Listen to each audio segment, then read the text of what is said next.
Kamu kenapa, Banu? Wajahmu pucat sekali. Oh, perutku sakit. Aku lupa sarapan, Ian. Halo anak-anak, pernahkah kalian mengalami kejadian seperti Banu? Ketika kalian merasa lapar, kira-kira apa yang kalian butuhkan ya? Benar, makanan. Untuk itu, hari ini kita akan belajar bab 7, bagaimana mendapatkan semua keperluan kita. Topik A, aku dan kebutuhanku. Anak-anak, setiap makhluk hidup memiliki kebutuhan. Misalnya, kebutuhan paling mendasar adalah makanan dan tempat tinggal. Namun, setiap orang juga memiliki kebutuhan lainnya yang berbeda-beda. Lalu, apa saja kebutuhan manusia? Mengapa manusia memiliki kebutuhan? Dan apa hubungan kebutuhan dengan keinginan manusia? Untuk menjawab pertanyaan-pertanyaan ini, mari simak video ini sampai selesai. Anak-anak, di awal video tadi sudah dikatakan bahwa kalau ketika kita merasa lapar, kita akan membutuhkan makanan. Nah, kalian membutuhkan makanan untuk menghilangkan rasa lapar, lalu minum untuk menghilangkan rasa haus.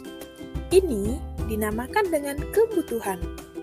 Lalu, apakah kebutuhan manusia hanya makan dan minum? Yuk, kita pelajari lebih lanjut. Anak-anak, pada dasarnya, kebutuhan manusia ada 3.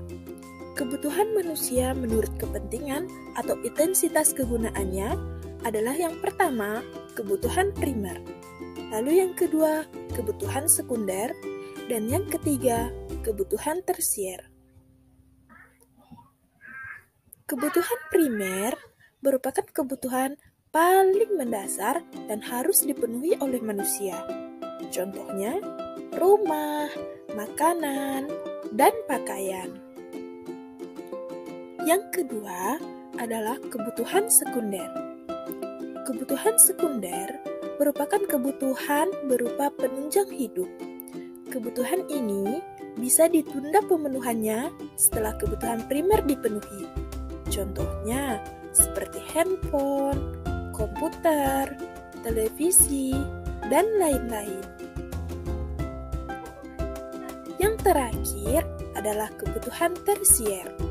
Kebutuhan tersier merupakan kebutuhan yang berkaitan dengan usaha untuk menciptakan atau meningkatkan harga diri, prestis, atau gengsi. Biasanya digolongkan menjadi sebuah kebutuhan yang mewah. Contoh kebutuhan tersier adalah mobil, berlian, hiburan, dan lain-lain. Anak-anak, kebutuhan tergantung pada siapa yang memiliki kebutuhan tersebut. Contohnya, kamera akan menjadi sebuah kebutuhan primer untuk seorang fotografer.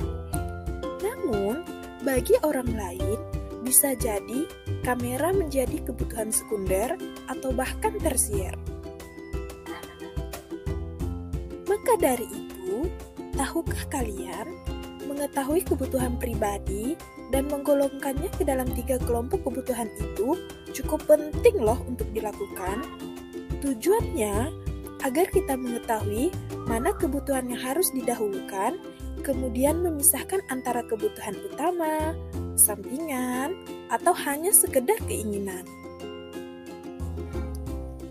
Nah, anak-anak, dari paparan singkat tadi, dapat kita simpulkan bahwa kebutuhan manusia dikelompokkan menjadi 3, yaitu kebutuhan primer, kebutuhan sekunder, dan kebutuhan tersier. Selain itu, manusia memiliki kebutuhan juga sebagai bentuk cara untuk bertahan hidup. Kebutuhan manusia muncul karena dipengaruhi oleh faktor lingkungan. Kebutuhan manusia juga terjadi karena keinginan manusia yang harus dipenuhi untuk kepuasan rohani dan jasmani. Yang terakhir, apa sih hubungan kebutuhan dengan keinginan manusia? Kebutuhan wajib kita penuhi, sedangkan keinginan tidak bersifat wajib. Nah, sekian untuk materi hari ini. Sampai jumpa di materi selanjutnya. Terima kasih. Bye-bye.